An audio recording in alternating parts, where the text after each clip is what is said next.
کیا آپ کو معلوم ہے کہ قیام پاکستان کے وقت ریاست پاکستان کی سب سے زیادہ مدد کرنے والا ایک بینک کہاں غائب ہو گیا ہے؟ یہ بینک کس صوبے میں تھا؟ ملک بھر میں اس کی برانچز کتنی تھی؟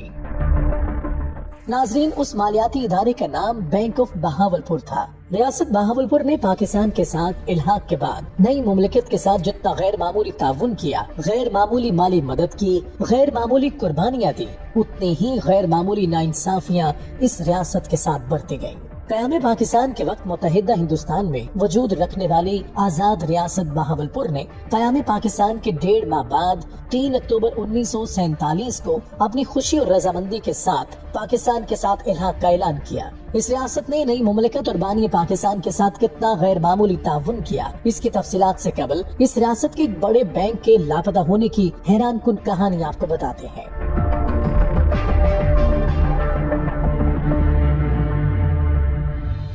ریاست بہاولپور کی ملکیت بینک آف بہاولپور ایک نامور تاریخی بینک تھا جس کی مالی حیثیت بہت مضبوط تھی۔ ایک ایسے وقت میں جب تقسیم کے وقت نئی آزاد ریاست پاکستان کو مالی حصہ دینے میں ناانصافی برتی گئی، بینک آف بہاولپور نے مالی مشکلات میں غیر معمولی کردار ادا کیا۔ جس وقت ملکی خزانہ خالی تھا تو بینک آف بہاولپور نے پاکستان کی کرنسی کی ضمانت دی اور اس نے پاکستان کے سرکاری ملازمین کو تنخواہیں فراہم کی۔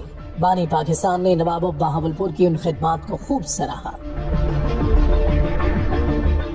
نواب آف بہاولپور اور بانی پاکستان قائد اعظم محمد علی جناح کے درمیان معاہدے میں طے پایا تھا کہ خارجہ، دفاع اور کرنسی کے امور وفاق کے پاس ہوں گے، جبکہ باقی معاملات اور اختیارات بہاولپور اور اس کی عوام کے پاس رہیں گے۔ نواب آف بہاولپور پاکستان کی باری امداد کرتے رہے۔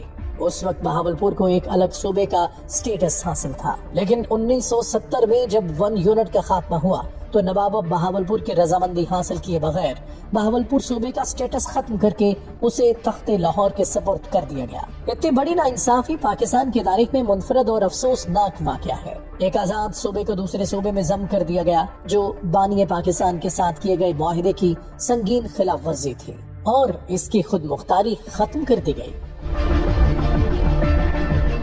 اختیارات پر ناجائز قبضہ کی کہانی یہاں ختم نہیں ہوئی، بلکہ اس صوبے کے سب سے بڑے مالیاتی ادارے بینک آف بہاولپور کے تمام اثاثوں پر قبضہ کر کے اس مالیاتی ادارے کے وجود کو ہی ختم کر دیا گیا۔ وہ بینک آف بہاولپور جس کا اس دور میں رجسٹریشن کے وقت ابتدائی سرمایہ 35 کروڑ روپے تھا اور 14 کروڑ 30 لاکھ روپے کے اس کے پاس محفوظ ریزرو تھے۔ ملک بھر میں اس بینک کی 36 شاخیں تھیں اور نامور شخصیات بورڈ آف ڈائریکٹرز میں شامل تھی۔ اس بینک کی اپنی چیک بکس، سٹیمپس اور کریڈٹ انسٹرومنٹس تھے۔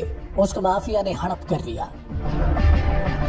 یہ بینک اگر قائم رہتا تو اسٹیٹ بینک کے بعد سب سے مضبوط مالی ادارہ ہوتا۔ اب تک ناانصافیوں کا شکار اس ریاست کی اس وطن کے لیے غیر معمولی خدمات میں سے چند ایک پر نظر دوڑائیں تو معلوم ہوگا کہ نواب سر صادق نے اپنی فوج پاکستان آرمی میں ضم کر دی۔ قائد اعظم بطور گورنر جنرل حلف اٹھانے کے لیے نواب صاحب کی ذاتی کار میں بیٹھ کر تقریب میں شریک ہوئے۔ قائد اعظم کو قیام پاکستان سے 3 دن قبل بہاولپور کی 1st انفنٹری بٹالین نے گارڈ آف آنر اور رائل سلیوٹ پیش کیا۔ خزانہ خالی ہونے پر نواب سر صادق محمد خان عباسی نے سرکاری ملازمین کی تنخواہوں کے لیے 7 کروڑ روپے اور بعد ازاں 2 کروڑ روپے، پھر 22,000 ٹن گندم اور مہاجرین کے لیے 5 لاکھ روپے ڈونیٹ کیے۔ نواب آف بہاولپور کی ملکیت کراچی یعنی ملیر میں واقع شمس محل جو 45 ایکڑ پر واقع تھا، گورنر جنرل قائد اعظم کی نجی رہائش گاہ بنا دیا گیا۔ نواب آف بہاولپور کی قربانی اور خلوص تو ناقابل فراموش ہے، مگر بینک آف بہاولپور کے غائب کیے گئے اثاثوں کا آج بھی کھوج لگایا جائے تو کم از کم ان عناصر کا کھوج لگانے میں آسانی ہوگی جنہوں نے نہ صرف پاکستان کو اس کے قیام کے وقت سے ہی دیمک کی طرح کھانا شروع کر دیا تھا، بلکہ ریاست بہاولپور سے ناانصافیاں برتنے والے فیوڈل لارڈز کا کھوج بھی مل جائے گا۔